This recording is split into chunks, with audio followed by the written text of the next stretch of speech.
Bonjour et bienvenue dans une nouvelle vidéo de cybersécurité. Donc ici on va voir un laboratoire qui va refléter une faille XSS dans un contexte HTML avec tous les tags qui sont bloqués à l'exception de ceux qui sont customisés. Donc dans ce laboratoire là, tous les tags sont bloqués sauf ceux qui sont customisés, donc personnalisés. Pour résoudre ce laboratoire là, il faut exploiter une faille cross-site scripting qui va injecter un tag personnalisé et qui va mettre en alerte le document cookie automatiquement. En fait, il va mettre le contenu du cookie utilisateur qui va nous être popé. La première chose à faire, c'est de cliquer sur Access Lab. Donc on clique sur Access Lab et là on est sur un blog. Donc là, qu'est-ce qui va être dit, c'est que on va vérifier est-ce que les tags normaux fonctionnent pas. Donc on va faire un tag avec un IMG, par exemple source, qui est pas bon. S'il y a une erreur, il l'active et ça alerte, ça fait une alerte avec le contenu du cookie qui est document.cookie. On clique sur recherche et on voit le résultat. Donc là, il nous dit que ce n'est pas autorisé. Donc il y a une chose qui est intéressante aussi, c'est qu'on voit qu'à la fin du lien, il nous a mis dans la variable search l'injection qu'on lui a faite, donc la demande. Ça sera la même chose dans le get. Donc il faut aller en request et là on a la même chose, le même truc.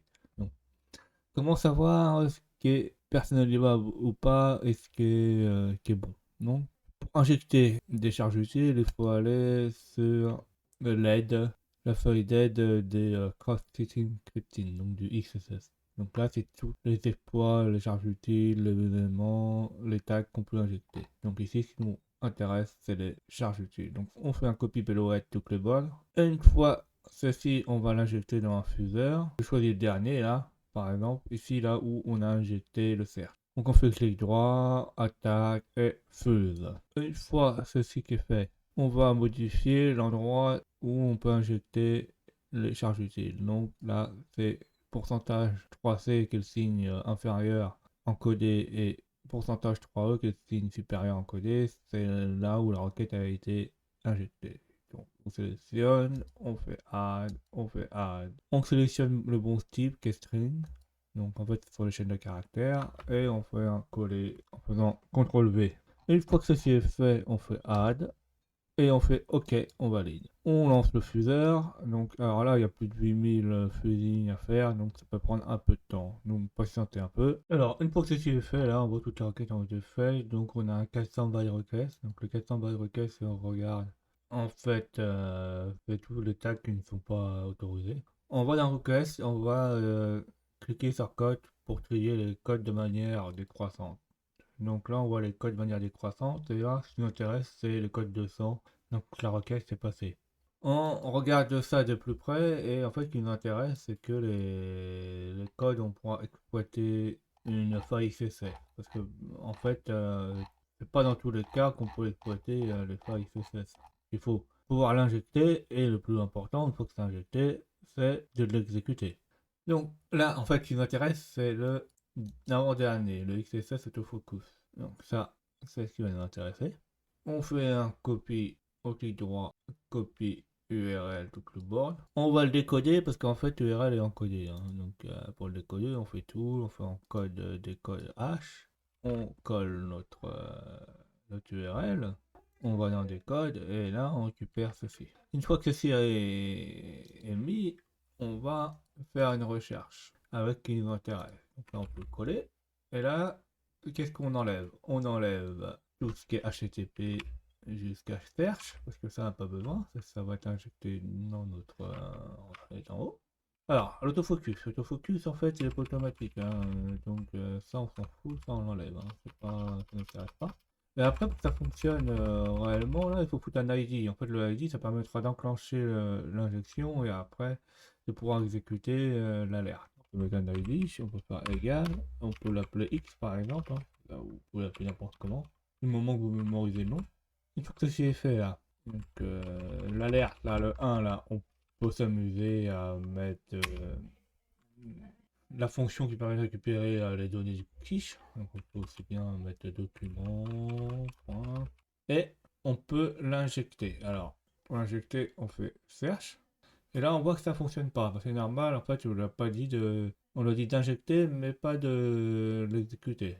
Il faut vérifier aussi si dans le code source, parce qu'en fait là on voit qu'il n'y a rien, mais si dans le code source, l'injection a bien fonctionné. Donc on fait clic droit, on fait view page source, ou si c'est en français, on regarde regarder le code source de la page.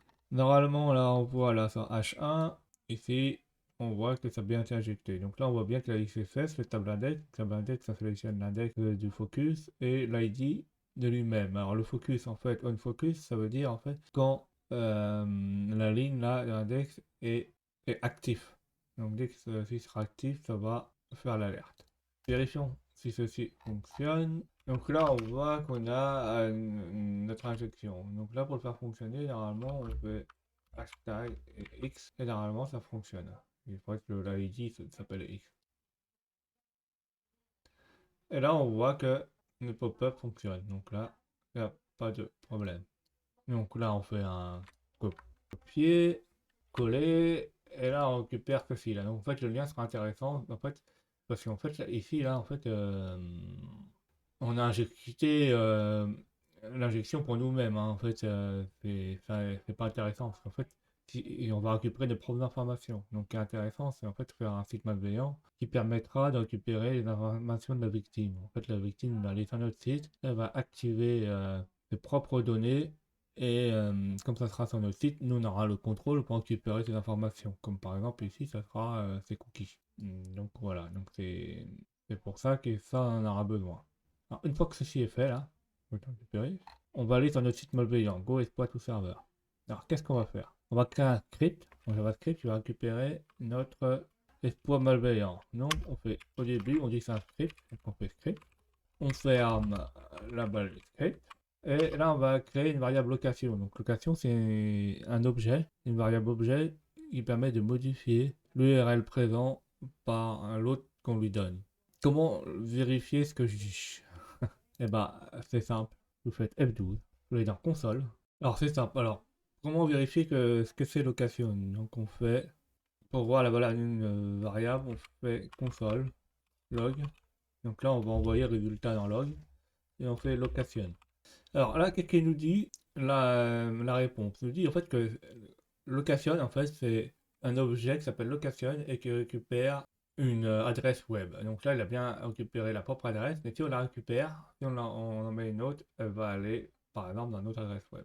Là, on voit que, par exemple, cet objet va vérifier plusieurs choses. Qui était l'host name? Quel est l'host? Quel est l'href? Est-ce que c'est un protocole HTTPS et tout ça? Donc, grâce à ceci, ça permettra d'appeler un autre site distant qui, par exemple, ne nous appartient pas. Ça sera le site victime. Et donc, comment faire? Eh ben, on fait location. Et là, on va lui assigner la valeur de notre injection. Donc, la valeur de notre injection, c'est ceci là. On fait copier et coller. Comme ça sera injecté depuis notre propre site malveillant, nous, en tant qu'acteur malveillant, on pourra récupérer les informations. On n'est pas obligé de corrompre la machine de la victime. Là, ça sera directement partir d'un serveur qui sera géré par nous-mêmes. Donc c'est super dangereux en fait, hein. Il y a beaucoup de personnes, hein, il y a beaucoup de, même dans le web bounty, il y a beaucoup d'entreprises qui n'ont rien à foutre des XSS, mais ils disent ah c'est pas grave, c'est pas de mon côté, c'est pas du côté serveur, ils risquent pas grand chose. En fait, si, c'est très grave parce que par exemple, imagine un site bancaire et on récupère vos cookies et puis on vous vole tout ce qu'il y a. Bah, ça fait des sacrés dégâts. Même pareil, hein. Vous êtes administrateur par exemple d'un site, WordPress ou autre, on récupère vos cookies, on se connecte à Internet et on fait ce qu'on veut après derrière. On peut même faire une injection serveur et aller plus loin et voir d'autres vulnérabilités et tout casser. Donc c'est très très important de vérifier ceci. Donc une fois que ceci est fait là, là on verra rien parce qu'en fait c'est location. Donc une fois que c'est fait, une fois qu'on a mis l'exploit là, on le stocke. Après on vient view exploit pour savoir si ça fonctionne.